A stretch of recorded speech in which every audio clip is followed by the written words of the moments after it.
खुलुमबाय गोजोन फुंबिलिनि गासिबो बड'लेण्ड बुब्लिनि अनसायगिरिफोरखौ बरायग्रोबाय। दिनै 12 मे मंगलबारनि फानजामुथिखौ फरायथिनो लादों आं रबिन बसुमतारिया। फानजामुथिनि गिबियाव दं मेष राशि।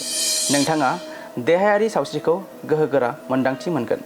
खामानिफोरखौ सिगांग्रो लानो थियारि जागोन। वृष राशि। सोरजिलु हाबायाव जाफुंसार जागोन। नखरनि सोद्रोमाजों मोजां सम बारहोनो हागोन। मिथुन राशि। गोदान सानस्रिजों दिहुनथाइ गोनां सान जागोन। फोनांजाब रोंगौथिया जौगागोन। कर्कट राशि।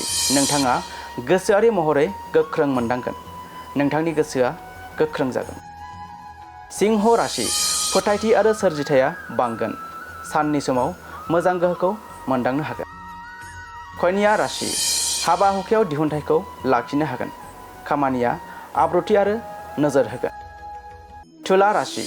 सोमोन्दोआव गोरोबलायनाय आरो शान्ति नागिरगोन। सोमोन्दोआ गुलाय गुजाय जागोन। वृश्चिक राशि। नोंथाङा मेलेमारि मोन्दांथि मोननो हागौ।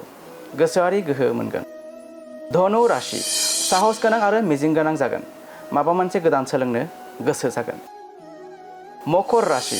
हाबा हुखायाव दावगानो हागोन। खस्थ'नि फिथाइखौ मोनफुंगोन। कुम्भ राशि।